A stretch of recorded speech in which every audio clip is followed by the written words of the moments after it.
piling ng Diyos na mayaman, kahit sa buhay na ito'y mahirap, ang kaulayaw ay lusad sa saklang, walang sarili, tirahan-tiyan doon sa langit. Ako'y may lahat, ako'y may bahay na di masisira doon sa langit na walang hanggan. Wala ng hapis at laging sariwa sa piling ng Diyos na mayaman. Huwag maawa sa kalagayan ko, pagkat sa langit ang aking tulong, pansamantala naglalakbay dito hanggang humantong sa palasyo. Ako'y may bahay na di masisira doon sa langit na walang hanggan. Wala ng hapis at laging sariwa sa piling ng Diyos na mayaman.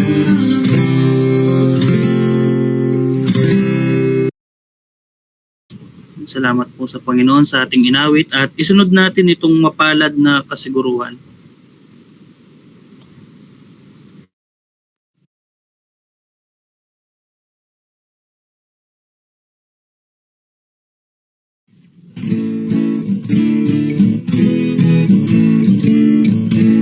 O si Jesus ay aking tunay, kalwalhatian ay nalalasan, tagapagmana at tinubos, sa dugo'y nilinis na lubos. Ito ang awit ko't parayan, ang nagligtas ay papurihan. Ito ang awit ko't parayan, araw-gabi siya pupurihin.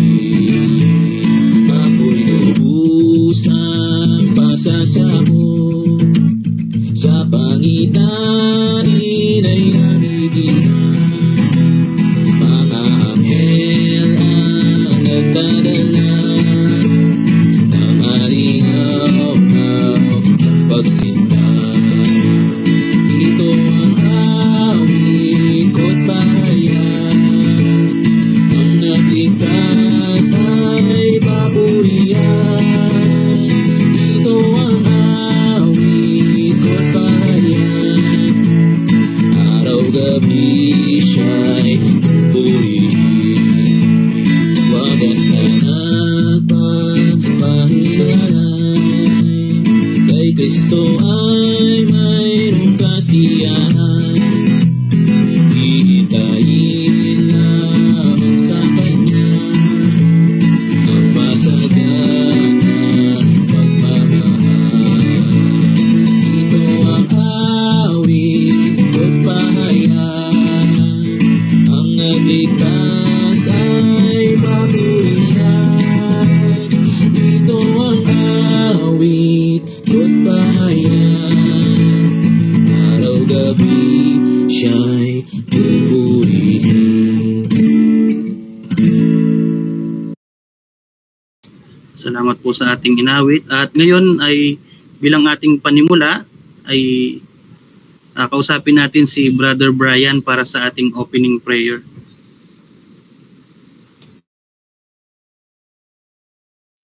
Hello po. Tayo po ay manalangin. Panginoon Diyos, nagpapasalamat po kami sa oras na ito na binigay niyo sa amin upang makapagtipon para sa aming online Bible study. Nawa po kayo po ang gumabay sa amin sa oras na ito at magbigay ng magandang connection sa bawat isa sa amin. Kayo rin po ang mag-ingat sa mga kapatid na wala pa ngayon dito. Nawa po kayo ang magpaalala sa kanila na dumalo sa pagtitipon at pag-aaral na ito. Kayo rin po ang magbigay ng paggabay sa anak niyong gagamitin na magtuturo sa amin ngayong gabi. Ito po ang aming samadalangin sa pangalan ni Jesus. Amen.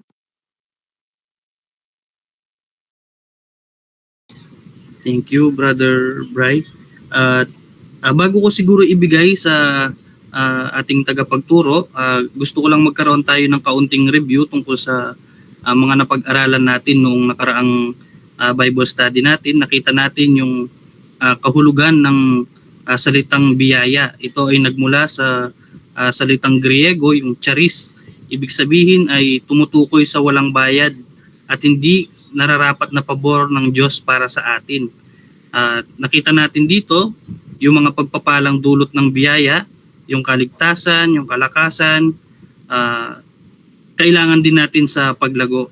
At pangalawa, paano natin lubos na mauunawaan ang biyaya ng Diyos sa pamamagitan ni Jesus. Si Jesus ang tunay na nagdala ng biyaya sa atin. Sabi doon sa John chapter 1 verse 16 hanggang 17. At pangalawa, ang biyaya ng Diyos ay para sa lahat ng tao doon sa Titus chapter 2 verse 11 at saka doon sa Romans chapter 5 verse 15. At pangatlo, kahuli-hulihan na napag-aralan natin, paano natin tatanggapin o mararanasan ang biyaya ng Diyos. Unang-una sa pamamagitan ng pananampalataya, sabi doon sa Ephesians chapter 2 verse 8, sapagkat sa biyaya kayo'y nangaligtas sa pamamagitan ng pananampalataya, at ito'y hindi sa inyong sarili, ito'y kaloob ng Diyos. At ganoon din doon sa John chapter 3 verse 16. At pangalawa, ang pananampalataya ay nagsisimula sa pakikinig. Doon sa Romans chapter 10 verse 17. At yung kauli-ulihan, yung huwag nating ikahiya yung ebanghelyo ng Diyos. Doon sa Romans chapter 1 verse 16. Sabi niya dito, sapagkat hindi ko ikinahihiya ang ebanghelyo, sapagkat siyang kapangyarihan ng Diyos sa ikaliligtas ng bawat sumasampalataya. Kaya salamat sa Panginoon dun sa ating mga napag-aralan noong nakaraang Bible study natin. At ngayon para sa ating pagpapatuloy sa mga pag-aaral natin, ibibigay ko na kay Brother Wilson. Salamat Brother Renmark, at yung aking introduction ngayon ay naibigay mo na rin yung summary noong ating last na Bible study.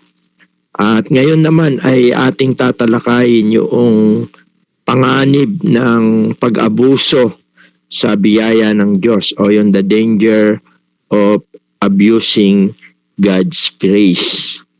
At sa ating pag-aaral, makikita natin yung mga biblical warnings, mga babala ng mga salita ng Diyos, at yung mga common na posible na idudulot kapag na-abuse yung tinatawag nating biyaya ng Diyos. Sapagkat ang biyaya ng Diyos ay kung titingnan natin, ito ay nagdadala ng transform behavior, o yung tinatawag na new life in Christ, bilang mga tinubos at pinatawad at pinawalang sala ng Panginoong Diyos. At mga ilang mga mahalagang talata ang ating tatalakayin regarding sa paksa na ito. Pero inihingi ko na tayo ay manalangin munang muli. Ama, salamat po sa gabing ito. Salamat po sa pagkakataon na bagamat kami po ay magkakahiwalay sa pamamagitan po ng internet, kami po ay makapag-Bible study. Ingatan mo po kami at pangunahan mo po kami at pagpalain mo po kami mula sa iyong mga salita. Ito po ang aming samutiling na may lakip na taus-pusong pasasalamat sa dakila at makapangyarihang pangalan po ng iyong bugtong na anak na si Jesus. Amen. Una, kung bubuksan natin ang ating mga Biblia o kung tayo matutulungan din, maganda mag-notes din kayo sapagkat napakaganda ng ating aralin ngayong gabi sapagkat ito ay magdadala sa atin upang lalo nating maranasan ang biyaya ng Panginoong Diyos. Sa Roma, Kapitulo 6, talatang 1 hanggang 2, o Romans chapter 6.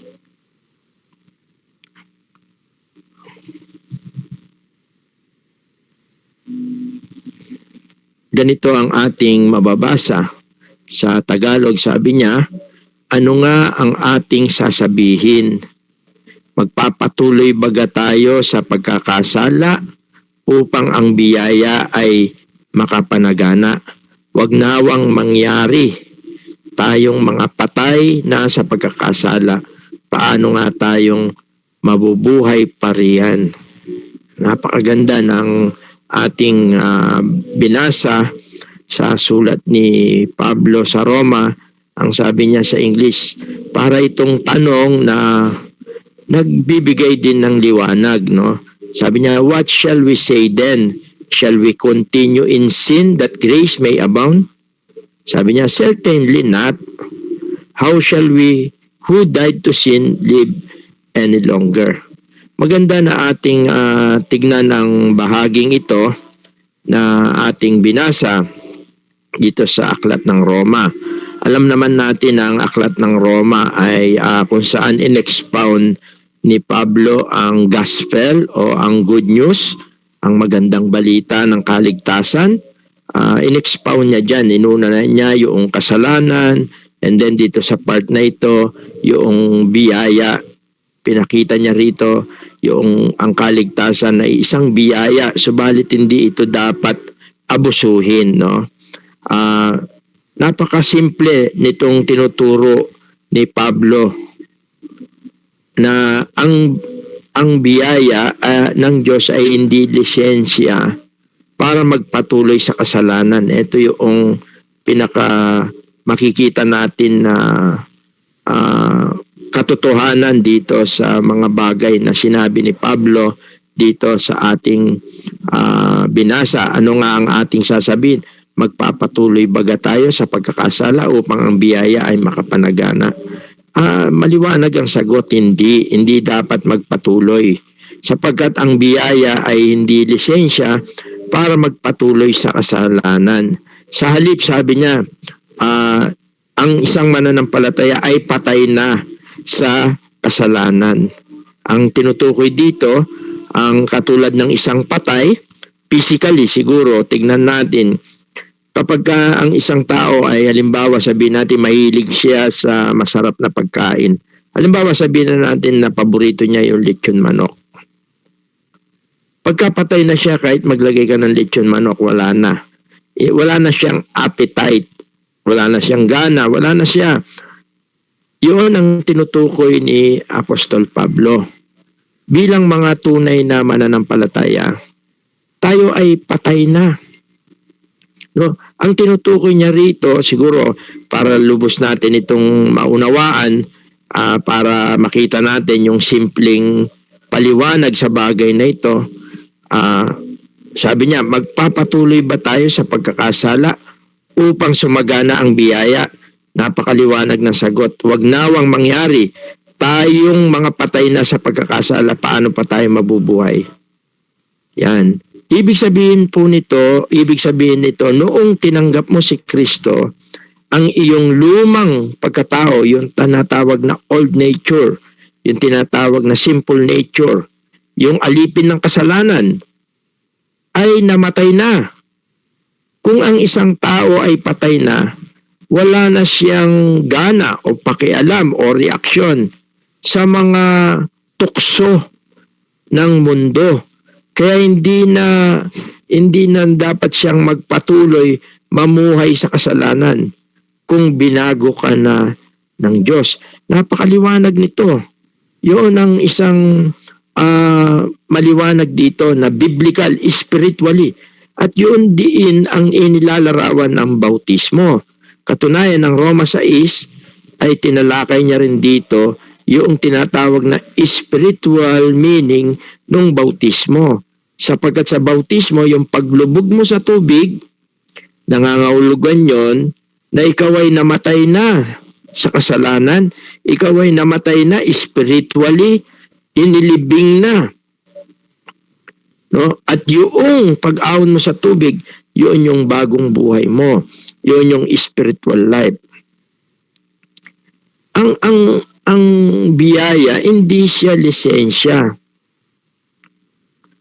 Noong panahon kasi ni Apostol Pablo, may maling kaisipan ang ilan na kung mas maraming kasalanan ang ginagawa ng tao, mas marami ring biyaya o kapatawaran ang ibinibigay ng Diyos. Mariin itong tinututulan ni Pablo. Ito ang dahilan bakit isinulat niya ito sa mga taga-Roma. Sapagkat may mga katuruan, may mga turo, mamaya makikita natin, na lumalaganap noong panahon na yon na okay lang kahit na ikaw ay magkasala. Okay lang kahit na anong gawin mo. Total ikaw ay iniligtas na ng Diyos sa iyong mga kasalanan. Yun ang isang maling konsepto na binibigyan diin ni Pablo sa mga talata na ito sa kanyang sulat na bilang mga tunay na sumampalataya, dapat ay wala na tayong masyadong o wala na tayong affection, wala na tayong appetite sa mga bagay na makamundo. Kaya nga doon sa Roma 12, kung titingnan natin, sinabi niya roon na umiwalay tayo. Romans chapter 12, siguro basahin natin 1 and 2 para nang sa ganon ay makita natin ang tunay na pananambahan sa Panginoong Diyos. Sabi, kaya nga mga kapatid, ang tinutukoy dito, mga believer, not only Jews, no? Ang tinutukoy na mga brethren o kapatid dito ay mga Kristiyano, mga sumampalataya sa Panginoon. Sabi niya, tingnan natin yung pakiusap ni Pablo, ipinamamanik ko sa inyo, alang-alang sa mga kahabagan ng Diyos na inyong iharap ang inyong mga katawan na isang haing buhay, banal, kaaya-aya sa Diyos, na siya ninyong katampatang pagsamba. Ito ang nararapat. Verse 2, ang sabi niya, at huwag kayong magsiayon sa sanlibutan ito, kundi mag-iba kayo sa pamamagitan, pansinin natin, ng pagbabago ng inyong pag-iisip upang mapatunayan ninyo kung alin ang mabuti at kaaya-aya at lubos na kalooban ng Diyos. Yung renewing of your mind, ito ay gawain ng Espiritu Santo. Ang ibig sabihin nito, mas gamitin natin yung bagong buhay natin, yung kaisipan na galing sa Panginoong Hesukristo.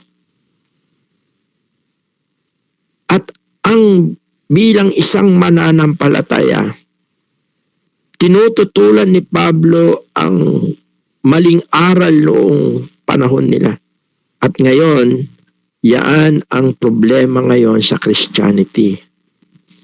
Dumami ang mga malalaking mga pagpupulong Kristiyano, dumami ang mga kongregasyon, dumami ang nagsasabing sila'y Kristiyano, sinasabi nila sila'y tumanggap sa Panginoon. Pero sila ay patuloy at patuloy na namumuhay sa kasalanan. Hindi tayo maliligtas sa mabuting gawa. Maliwanag yan sapagkat ang kaligtasan natin ay regalo lamang ng Diyos. Subalit dapat nating malaman na ang paggawa ng mabuti ay tanda na ikaw ay nakatanggap ng biyayang kaligtasan. Hindi ka maliligtas sa gawa, pero siya ay palatandaan, mark ng isang tunay na tumanggap ng biyayang kaligtasan. Kaya doon sa Epeso, kung babalikan natin yung Kapitulo 8, 9 hanggang 10, maliwanag doon ang katotohanan na hindi tayo maliligtas sa gawa sapagkat ang paggawa, no, yung hindi tayo, Ephesians chapter 2, ang sabi niya, sa biyaya kayo'y nangaligtas. Yung biyaya, no, favor ng Diyos, ibinigay ng Diyos. Sabi niya, paano makakamtan nito ng tao yung biyayang kaligtasan nito? Sa pamamagitan ng pananampalataya. Pananampalataya saan? Doon sa ginawa ng Diyos. Ano ba yung ginawa ng Diyos? Ibinigay niya ang kanyang bugtong na anak, 1:16, upang ang sino mang sumampalataya ay wag mapahamak, kundi magkaroon ng buhay na walang gan. Sabi niya, ito'y hindi sa inyong sarili. Ito'y kaloob ng Diyos. Sa verse 9, anong sabi niya sa verse 9?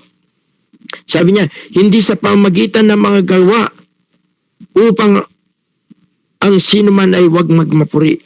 Maliwanag na hindi tayo maliligtas sa paggawa ng mabuti. Pero, ang sabi niya sa verse 10, ito yung masterpiece, tayo yung masterpiece niya. Sabi niya, sapagkat tayo kanyang gawa na nilalang kay Kristo Jesus para sa mabubuting gawa na mga inianda ng Diyos ng una upang siya nating lakaran. Tayo yung kanyang masterpiece, for we are His workmanship, created in Christ Jesus unto good works. Kaya yung kaligtasan natin, yung biyayang kaligtasan, bagamat ito'y hindi sa gawa, hindi lisensya ito upang tayo magpatuloy sa kasalanan. Sapagkat ang isang tunay na nakatanggap ng biyayang kaligtasan ito, ang palatandaan na natanggap niya ang biyayang kaligtasan sa pamagitan ng pananampalataya ay yung paggawa ng Panginoon sa kanyang buhay. Yun yung new life. Yun yung bagong katayuan kay Kristo.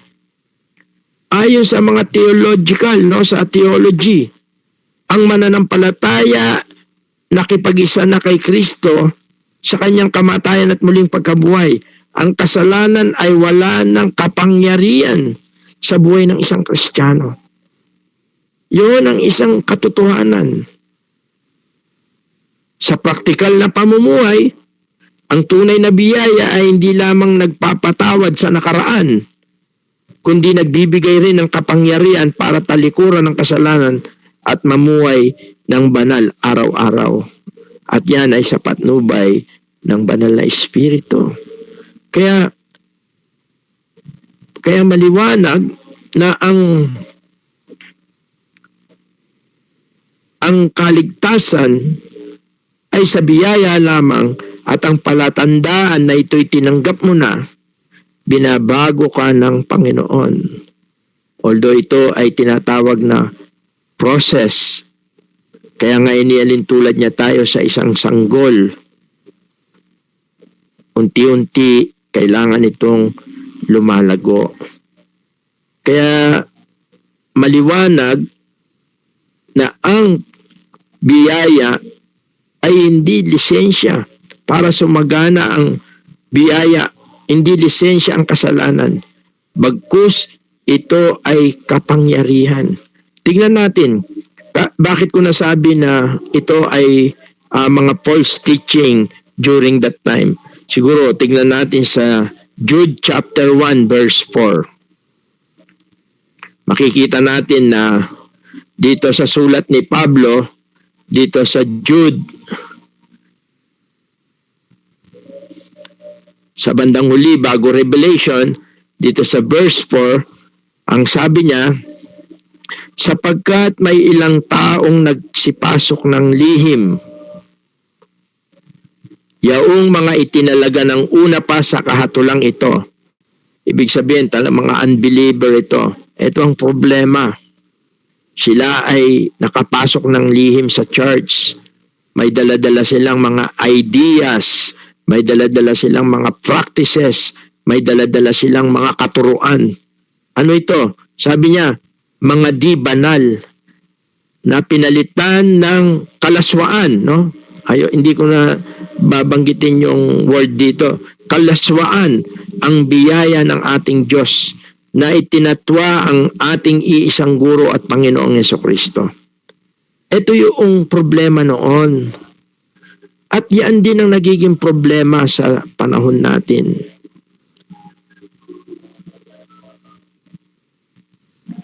Parang membership lang. Importante, uma-attend ka kahit na ano na yung ginagawa mo. Importante, nag-o-offering ka. O nagtatites ka, although yan, hindi natin mga pinapractices yan dito sa ating iglesia. Sapagkat alam natin, hindi yan yung nakalulugod sa Diyos. Ang gusto natin ay tunay na maligtas ang isang tao. Kaya nga, isang batayan sa pananampalataya, yung new life. Napakaliwanag nun. Memorize nyo yung 2 Corinthians 5:17. Yung ang sino mang na kay Kristo, siya ay bago ng nilalang. Ang matandang bagay ay lumipas na, ang lahat ay naging bago na. Therefore, if any man be in Christ, he is a new creature. All things are passed away. Behold, all things are become new. Ito ang problema nung panahon na yon. Ito yung warning about sa mga false teaching. Maliwanag ito. Pinalitan nila ng kalaswaan ang biyaya ng ating Panginoong Diyos.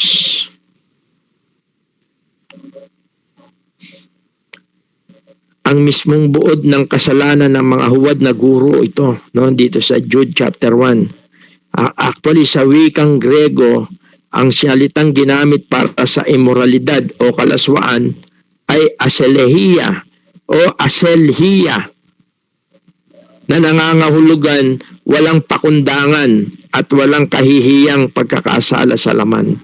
No? Lantaran na pinapakita, ginagawa. Hindi man lang sila nahihiya. The way they talk, the way they dress, the way they act, or kung saan man sila pumupunta. Mga bagay na immoralidad, kalaswaan. Igit ito sa worldliness. At yan ang nakalulungkot sa maraming mga mananampalataya sa panahon natin. Sapagkat tinitignan nila, binibigyan nilang lisensya ang kanilang mga sarili dahil sinasabi nila sila'y ligtas naman. Dahil ang kaligtasan na hindi sa gawa. Subalit napakaliwanag nito. Sapagkat maling kalayaan ang kanilang tinitignan. Ginagamit nila ang kalayaan kay Kristo bilang dahilan para sundin ang masasamang pagnanasa ng katawan. Pagtanggi sa kabanalan, parang inaalis nila yung commitment o yung pananagutan sa moral na pamumuhay na para bang walang epekto ang kasalanan sa relasyon sa Diyos.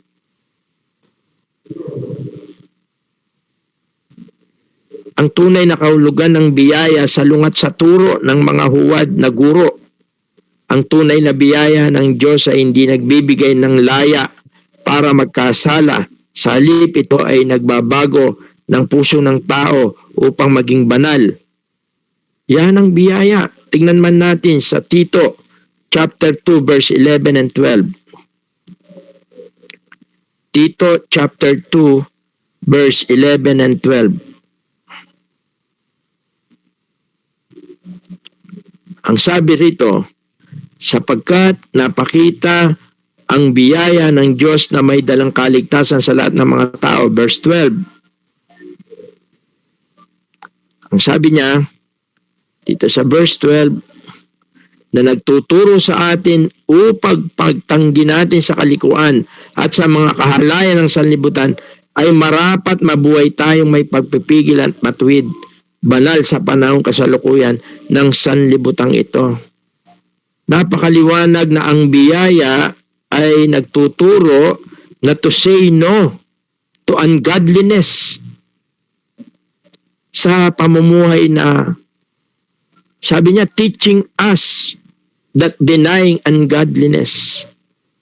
No. Yun yung biyaya. Ang itinuturo ng biyaya, ang daladala ng biyaya, ay bigyan tayo ng kapangyarihan, kalakasan to say no. Pagtanggi, sabi niya, teaching us that denying ungodliness and worldly lust. Say no. Dati-dati para tayong isda na sumasabay sa agos. Pero ngayon, dahil tayo ay na kay Kristo na at tinanggap na natin ang biyaya ng Diyos na kaligtasan, na bahagi ng kaligtasan na ito ng ating katubusan ay ang pananahan ng Espiritu Santo sa ating mga puso, sa ating mga buhay, na siyang nag-create ng new life, yung regeneration, yung being born again.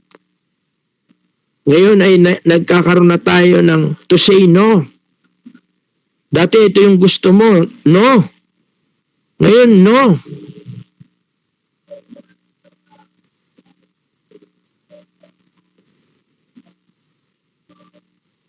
Kaya ang biyaya hindi lang siya nagpatawad, naghugas ng ating mga kasalanan.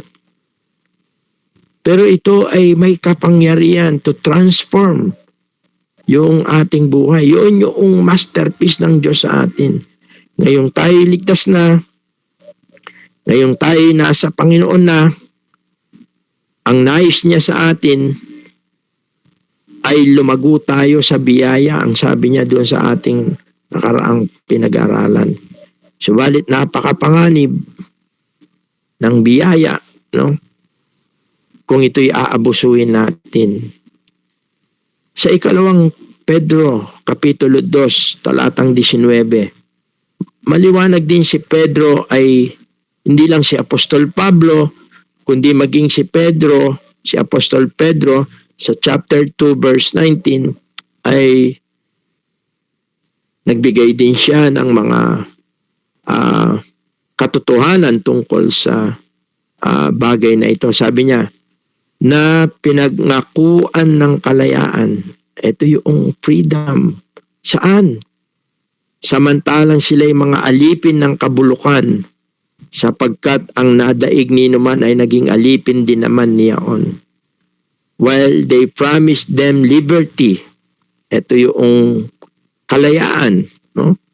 Mayroon tayong pinangakuan tayo ng kalayaan ng Panginoon. Kaya nga sabi niya, know the truth and the truth shall set you free. Yun ang isang isang katotohanan na dapat nating isaalang-alang, na tayo ay malaya na sa bondage of sin. Ginamit niya rito yung alipin ng kabulukan, yung worldly system.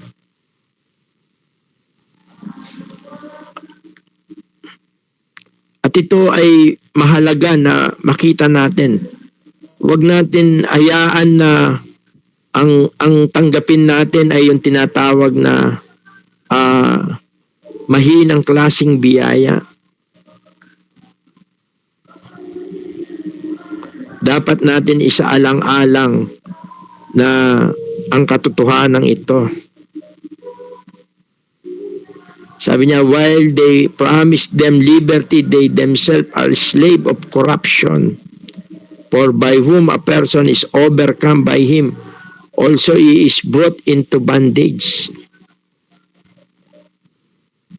Kaya napakahalaga na makita natin malaman natin na ang biyaya ay hindi lisensya para magpatuloy sa kasalanan. Nakita natin ang ang pinakalayunin ng biyaya sa atin, yung binasa natin doon sa chapter 2, verse 11 ng Titus.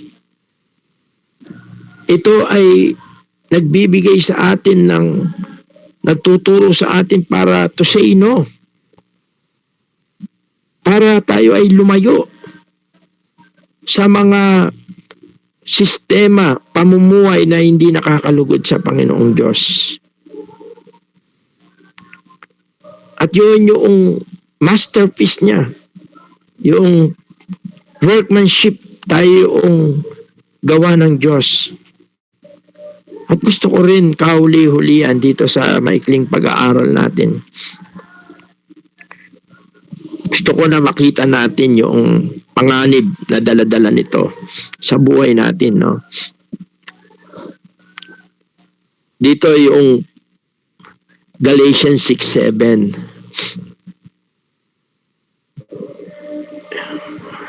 Tingnan natin yung itong Galatia 6:7 hanggang 8. Ganito ang sabi niya, huwag kayong padaya. Siyempre, ang bawat isa sa atin, ayaw natin nadadaya. Pagka may binibili tayo, tinitignan natin. Pagka may sukli tayo, binibilang natin. Kasi baka madaya tayo. Ang Diyos, sabi niya, ay hindi napabibiro, sapagkat ang lahat na iniyasik ng tao ay siya namang aanihin niya.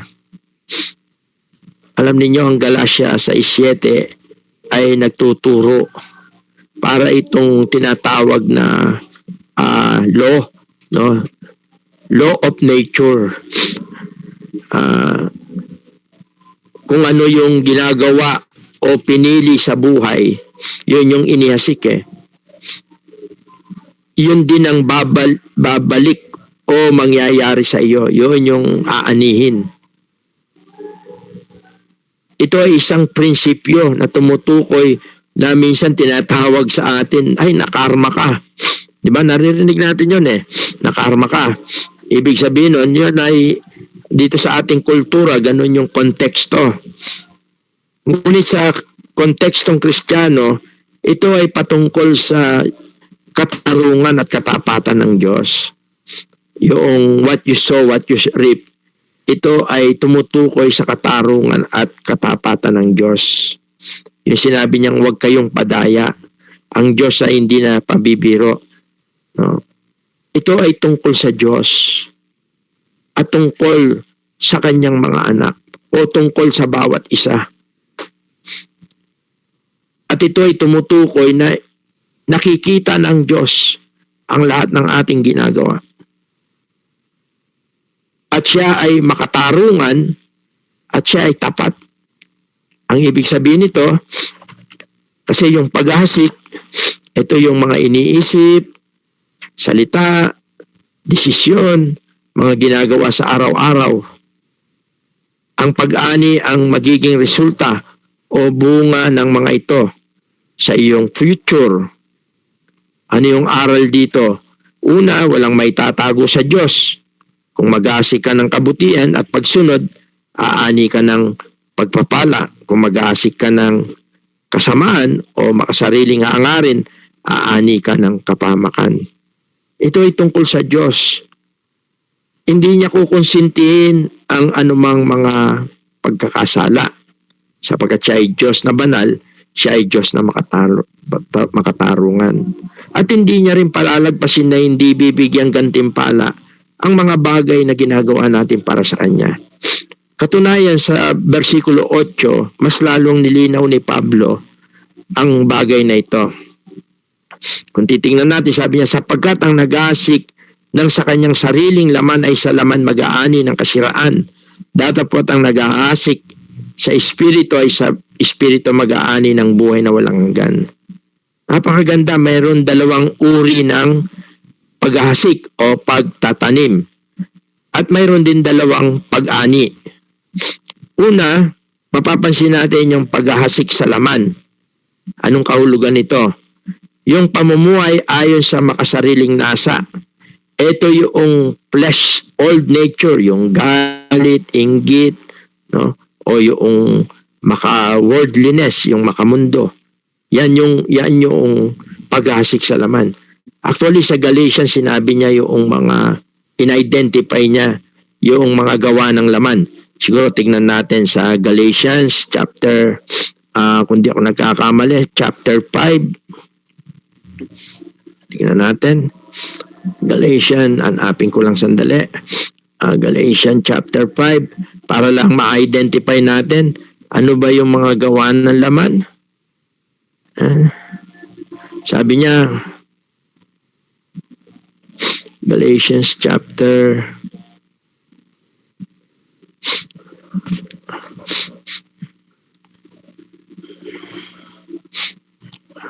ito.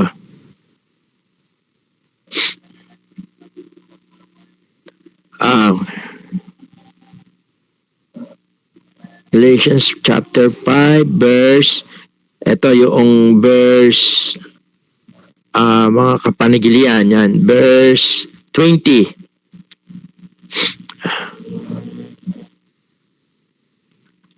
Ang 19, simulan natin sa 19. Maliwanag to, sinabi niya, at hayag,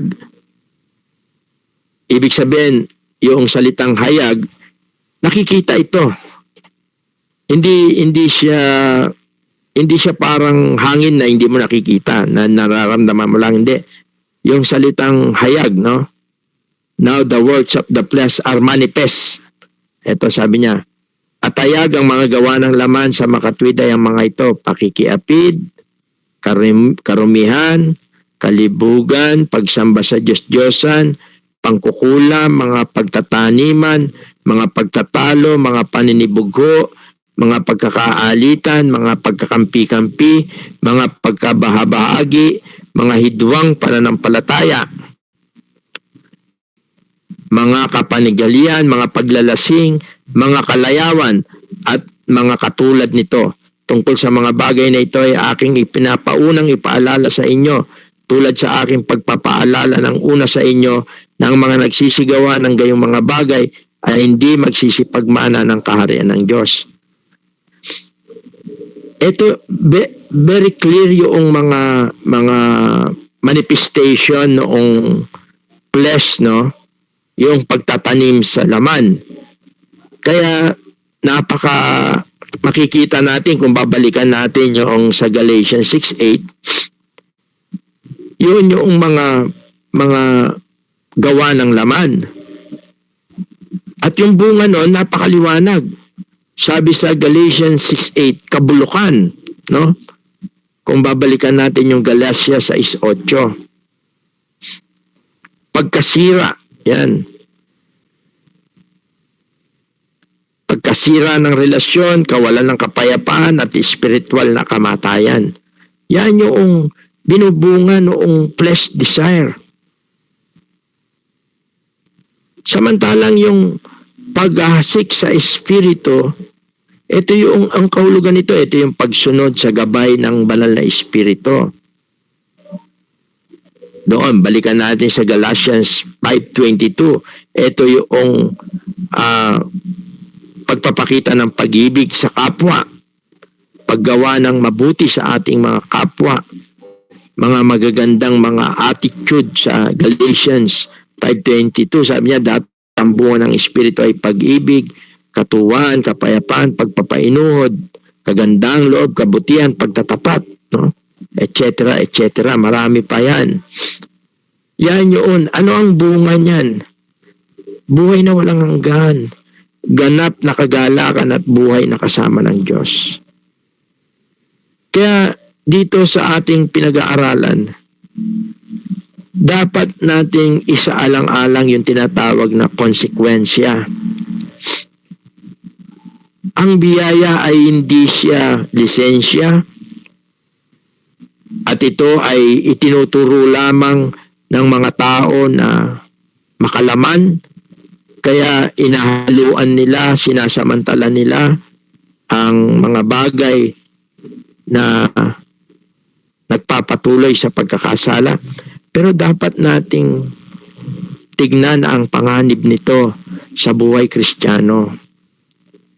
Ito ang magdadala sa atin upang hindi tayo magsipanagana ng mabuti sa buhay na walang hanggan, o hindi tayo lumago, hindi tayo magbunga sa ating pananampalataya. Kaya yan yung pakiusap ni Pedro. No? Siguro isa pang consequence, hindi lang yun dun sa Galatians. Tingnan natin yung Hebrews chapter 10, 26 to 29. Yan, marahil ay malapit na tayong magwakas. Hebrews dito sa 10, 26, 29.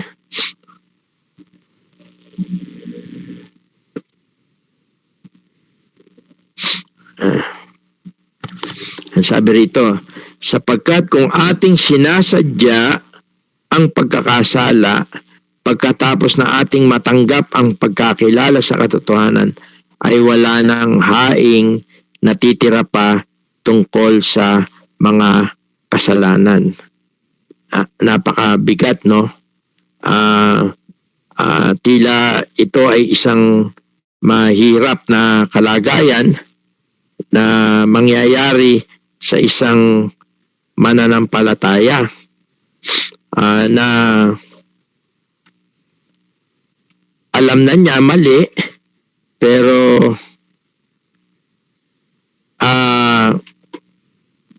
ginagawa pa rin niya.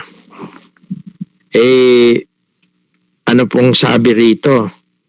Parang napakahirap na maranasan yung bagay na ito dito sa ating binasa. Kung sinasadya, no? Kung sasadyain ang pagkakasala, yung tinatawag na willfully sinning, no? Willful sinning. Hindi ito ordinaryong pagkukulang. Ang tinutukoy rito ay hindi ang mga pang-araw-araw na pagkakamali, kahinaan ng laman, o pakikipagbuno, o yung struggle sa paulit-ulit na kasalanan na pinagsisisihan naman ng isang mananampalataya. Ano ito? Ano ba itong willful sinning na ito? Actually, ito yung apostasya, no? Yung pagtatwa. Ang salitang sadyain, yung willful, sa original na kahulugan nito ay tumutukoy sa apostasy. Ang sadyang pagtalikod, pagtatwa at hayagang pagrebelde sa Panginoong Yesus matapos malaman ang Ebanghelyo. Ito yung tinutukoy dito. Ito yung ibig sabihin nito. Kaya ito yung narinig mo na, maliwanag ng Ebanghelyo, pero pilit mong tinatalikuran. Bakit sinabing wala nang natitirang ain? Bakit sinabi yon? Ano ang ibig sabihin nun?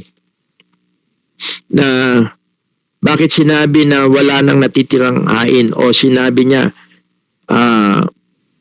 wala nang haing natitira pa tungkol sa mga kasalanan na ito?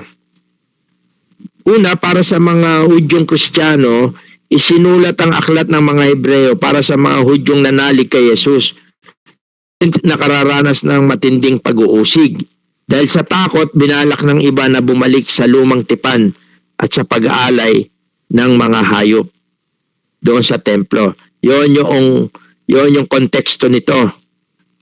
Kumbaga, akala nila yung solusyon, dahil tinalikuran nila ang Kristyanismo, ang Ebanghelyo, at bumalik na lang sila doon sa dati nilang religion, at iniisip nila yung mga Jewish na ito, yun nga, yun sila'y nagsasacrifice, akala nila yun na mapapatawad pa ang kanilang mga kasalanan. Alam naman natin na ang tunay na kapatawaran ng ating kasalanan ay nasa pamamagitan lamang ng pananampalataya sa ating Panginoong Esokristo. Kaya ito yung pagtanggi nila sa iisang solusyon na si Jesus lamang ang final and perfect na hain para sa ikapagpapatawad ng ating mga kasalanan. Pero kung tatalikuran mo ang Panginoong Yesus at bumabalik ka sa dati mong buhay, hindi ka talaga sumampalataya sa Panginoon, ibig sabihin wala nang ibang sakripisyo pa. Yun ang tinutukoy rito. Wala nang ibang sacrifice pa na tatanggapin ng Diyos para magpatawad ng kasalanan. Sapagkat tanging ang Panginoong Yesus lamang ang siyang tunay na makapagbibigay ng kasalanan. Pero gusto kong tingnan natin yung pagkakaiba ng natisod doon sa tatalikod. Ang tunay na mananampalataya, maari siyang matisod, mahulog sa kasalanan, matukso. Subalit lagi nananatili ang pagkilos ng Espiritu Santo. Kinoconvict siya. Kaya dumarating siya lagi doon sa pagsisisi at pagbabalik sa Diyos. Lumalapit siya muli sa biyaya ng Diyos. Subalit yung apostasya, ito yung tuwirang pagtalikod talaga. Hindi ito yung nagkamali lang. Ito yung mga taong talagang narinig na nila, sayang, nakapag-attend na sila, maliwanag na yung ebanghelyo sa kanila, pero sila ay tumalikod. Yun yung tinutukoy dito na wala nang hain pang natitira. Kaya napakapanganib ng buhay na nagpapatuloy sa pagkakasala. Ito ay isang bagay na makikita natin. Una, kung ito yung mga danger niya, nakita natin, may konsekwensya. Pangalawa, baka maaaring hindi pa talaga sumampalataya. Yun yung pinakamapanganib doon. Pangatlo, yung pagpapalo ng Panginoon. Imbis na pagpapala doon sa Hebrew chapter 12 verse 6. Ang sabi niya, Hebrew chapter 12 verse 6. Sapagkat pinaparusahan ng Panginoon ang kanyang iniibig at inahampas ang bawat tinatanggap na anak. Kapag tayo naman ay tunay na anak ng Diyos, para tayong mga katulad tayo, ako magulang ako, noong mga panahon pinapagalitan ko yung mga anak ko dahil mahal ko sila, dahil anak ko sila. Pero masakit yon. Kaya imbis na minsan na maganda yung nangyayari sa buhay natin, dahil tayo nagpapatuloy sa kasalanan, puminsan yung pagpapalo ng Panginoon ang ating nararanasan. Subalit may solusyon ito. Basta huwag tayong titigil sa tuwing magkakasala tayo, hingi tayo ng tawad. 1 John 1:9. Kaya nga, dapat sa buhay natin bilang isang tunay na mananampalataya, sikapin natin yung pamumuhay na banal. Yun yung sinasabi ni Pablo doon sa 2 Peter chapter 3 verse 18. At dito na tayo magwawakas. No? Yung para mapagtagumpayan natin at hindi natin maranasan yung panganib ng pag-aabuso sa biyaya. Sa 2 Peter chapter 3 verse 18, maganda ring i-memorize nyo ito yung but grow in grace and in the knowledge of our Lord and Savior Jesus Christ. Sabi niya, magsilago kayo sa biyaya at sa pagkakilala. Kung titingnan natin, ito ay isang maliwanag na command, utos mula kay Apostol Pedro na ninanais niya na ang mga mananampalataya nung panahon na yon sila ay lumago espiritual sa pamamagitan ng dalawang pangunahing aspeto. Saan sila dapat lumago? Yung biyaya at kaalaman. At ito ay tungkol kay Kristo. Ang ibig sabihin nito, dapat hindi tayo nakukontento sa kung ano yung kalagayan natin ngayon sa ating spiritual life. Kung tayo man ay umunlad na, no, hindi tayo dapat makontento. Kaya ito yung panawagan ni Pedro, yung aktibong pag-unlad, yung patuloy na paglago. Kaya yung paglago sa biyaya, yung grow in grace, hindi ito nangangahulugan na hihingi ka pa ng dagdag na pabor dahil ang biyaya ng Diyos ay ganap na. Sa spiritual na konteksto, ito ay ang number 1, personal na pagtanggap, araw-araw na pagpapasakop. Ito yung paglago sa biyaya. Meron na, nandyan na, magpapasakop ka na lang. Yun yung tinatawag na surrender life. No? Yun, doon lumalago yung biyaya. Ang biyaya ay binigay sa mga mapagpakumbaba. Abang lumalago, mas nakikita mo na ang lahat ng iyong kaligtasan at pagbabago ay hindi dahil sa sarili mong gawa, kundi regalo niya. Kaya isa sa mga paglago sa biyaya, yung nagpapasakop ka, sinusurrender mo yung buhay mo, at lagi kang natututong magpasalamat, ay hindi lang sa labi, kundi yung sa paglilingkod mo. Kaya yung kasipagan sa paglilingkod, sa mga pagdalo, sa mga gawain ng Panginoon, ito ay bahagi ng pagpapasalamat sa Diyos. At yung paglago sa kaalaman, yung grow in knowledge, ito ay hindi lang simpleng mga impormasyon na nagagather ng ating kaisipan. Ang spiritual na kahulugan nito ay ang ibig sabihin ng in knowledge, ito yung experience. Tinatawag ito na experiential na relasyon.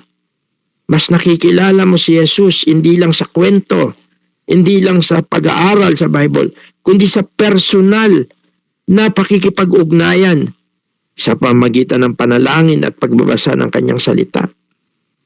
Nararanasan mo siya. Napapatunayan mo yung katotohanan at malalim na katotohanan ng mga pangako ng mga salita ng Diyos. At higit sa lahat, yung grow in grace ay napakahalaga sapagkat ito ang magpoproteksyon sa iyo laban sa mga maling aral, sa mga maling prinsipyo, maling mga konsepto. Kaya kung titingnan natin, bago ang talatang ito sa verse 18, nagbabala si Pedro laban sa mga taong lumiligaw at nagtuturo ng mali. Siguro ibaba lang natin ng konti. Kung babasahin natin bago yung verse 18, sapagat ang paglago sa kakatotohanan. Kaya sabi niya, kaya nga mga minamahal, yamang nalalaman na ninyo ng una ang mga bagay na ito ay magsipag-ingat kayo. Baka kung mga ligaw kayo sa pamagitan ng kamalian ng masasama, ay mga hulog kayo sa inyong sariling katyagaan. Napakahalaga ng paglago sapagkat ito ang poprotekta sa atin.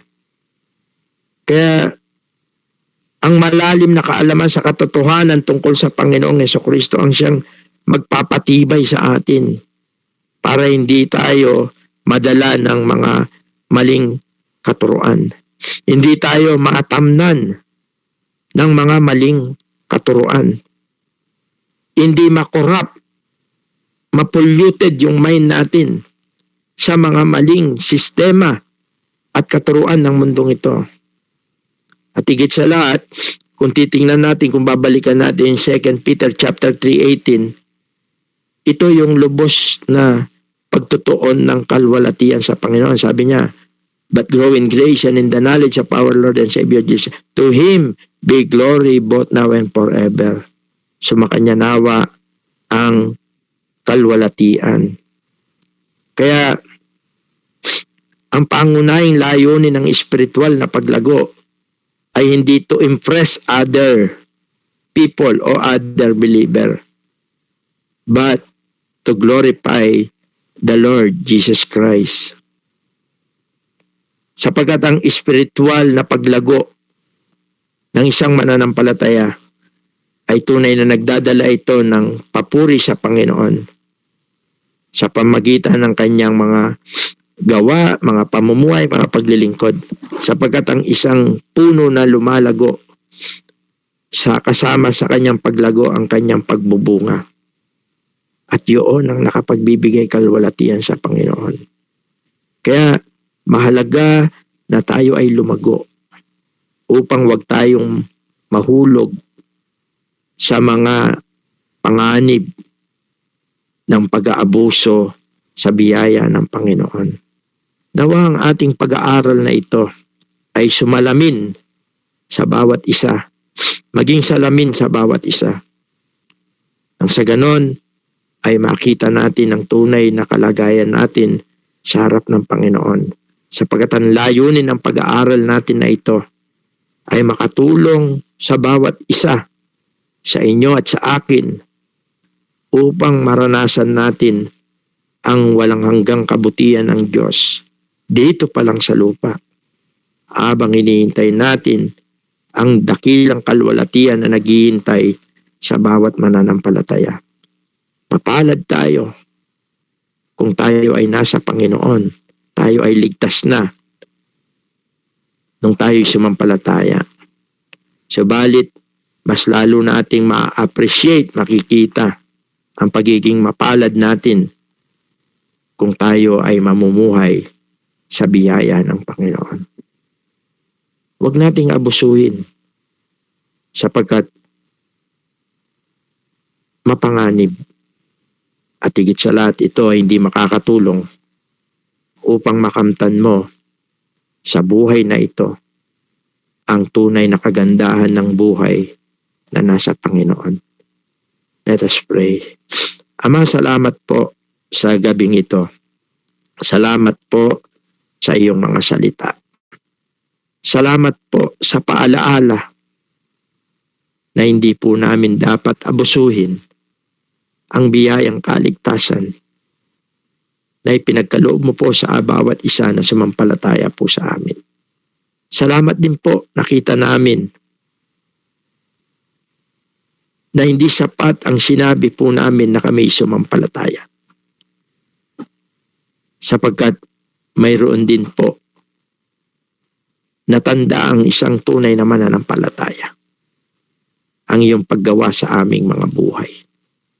Patawarin mo po kami kung sa mga nagdaang panahon po ay masyado po naming inabuso ang iyong kagandaang loob. Nawa po, wag mong ibilang na malaking pagkakamali po namin ito. At salamat sapagkat kung kami man ay nakapagtanim sa laman at kami umaani sa laman, ito'y pinapakita mo sa amin. Sapagkat ikaw ay Diyos na makatarungan. At nais mo po kami na ang aming buhay ay ilaan namin sa mga bagay na espiritual na siyang pinagmumulan. Una ng kaligtasan at higit sa lahat ng katiyakan at ng buhay na mapayapa at punong-puno ng kagalakan. Pinupuri ka po namin, O Diyos, at pinasasalamatan.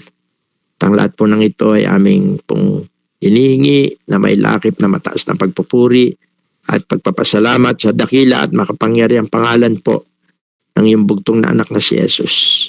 Amen. Good evening and God bless sa bawat isa. Tayo ngayon ay darako sa mga question or maaaring mga karagdagan regarding dito sa ating Bible study na yung the danger of abusing God's grace.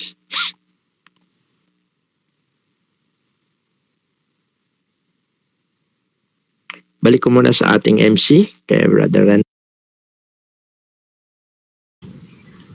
Salamat po sa naging pag-aaral natin.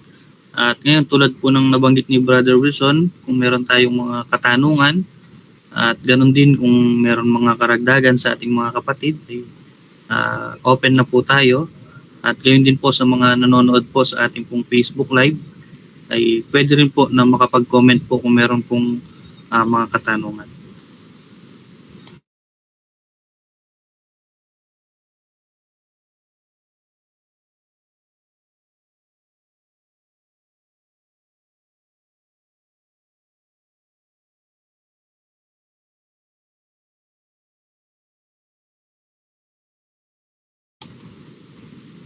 Sige po, meron po ba tayong mga question? Kung hindi po makapag-open ng mic, pwede rin po tayong mag-chat dito sa ating chat box. Kung meron tayong mga question.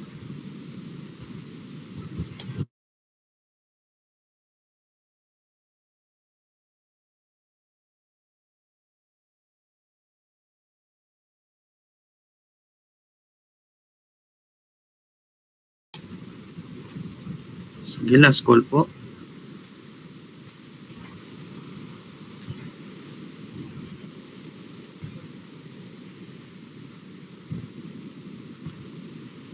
Sige po, marahil ang ating katahimikan ay nangangahulugan na naging malinaw ang ating pag-aaral.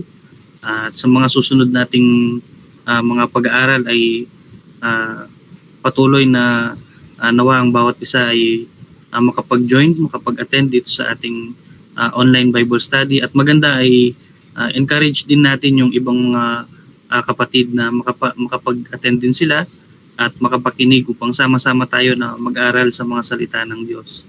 At bilang ating pagwawakas sa ating Bible study, hilingin natin kay Brother John yung ating closing prayer.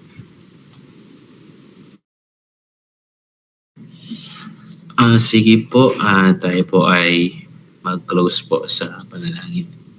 Ama namin Diyos na dakila, banal at makapangyarihan sa lahat, nagpapasalamat po kami, pinanubayan niyo po kami sa amin pong online na pakikinig ng inyong pong mga salita.